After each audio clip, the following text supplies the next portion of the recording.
સુરતમાં મહિલાઓ પુરુષો જેવી બનવા જુગાર રમતી થઈ ગઈ છે તેવો કિસ્સો હાલ તો સામે આવ્યો છે, જેમાં સુરતના ઉત્તરાયણ પોલીસે સેન્ટોસા હાઇટ્સમાં ચાલતા જુગાર ધામ પર દરોડા પાડી ત્યાંથી જુગાર રમતી 7 મહિલાઓને રંગે હાથે ઝડપી પાડી છે. પુરુષોની સમકક્ષ બનવા માટે ખોટા રસ્તે જતા પણ મહિલાઓ અચકાતી ન હોય તેવા અનેક કિસ્સા સામે આવી ચૂક્યા છે. ત્યારે હવે તો મહિલાઓ જુગાર રમતી થઈ ગઈ હોવાના પણ કિસ્સા વારંવાર સામે આવી રહ્યા છે.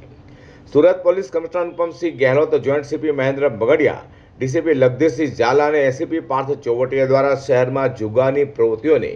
નેસ્ત નાબૂદ કરવા આપેલી સૂચના લઈને ઉત્તરાયણ પીઆઈ HR ગોસ્વામી અને સેકન્ડ પીઆઈ NG પટેલની ટીમ PSI RD ધાધલ અને વુમન PSI DP પાંભરના માર્ગદર્શન હેઠળ પેટ્રોલિંગમાં હતી. ત્યારે પીઆઈ NG પટેલને મળેલી બાતમીના આધારે ઉત્તરાયણ સેન્ટોસા હાઇટ્સ બિલ્ડિંગના B બ્લોકના ફ્લેટ નંબર 202માં દરોડા પાડ્યા હતા, જ્યાં મકાન માલિક મહિલા રેખાબેન કિશોરભાઈ જોલાસણા બહેનપણીઓ સાથે મળી જુગાર રમતા રંગે હાથે ઝડપાઈ ગઈ હતી.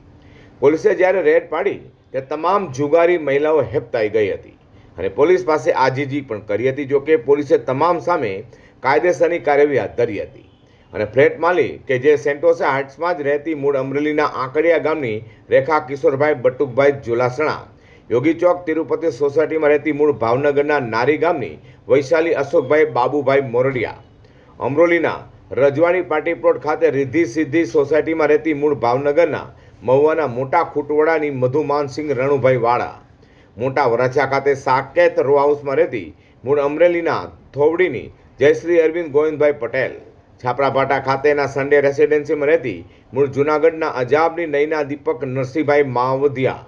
અમરોલી સૃષ્ટિ રો હાઉસ પાસે આવેલા આસ્થા રેસિડેન્સીમાં રહેતી મૂળ અમરેલીના લાઠીની મતિરાણી રીના અલ્પેશ ધીરુભાઈ ગોલ અને અમરોલી પટેલ પાર્ક સોસાયટીમાં રહેતી મૂળ રાજકોટ ઉપલેટાના વનવાડી જયશ્રી મહેશભાઈ વલ્લભભાઈ પરમારની ધરપકડ કરી તમામ પાસેથી દાવપના તથા અંગઝડતીના રોકડા ₹46,000થી વધુ કબજે કરી તમામ વિરુદ્ધ કાયદેસરની કાર્યવાહી હાથ ધરી છે, જેને કારણે જુગારી મહિલાઓમાં ફફડાટ વ્યાપી જવા પામ્યો છે.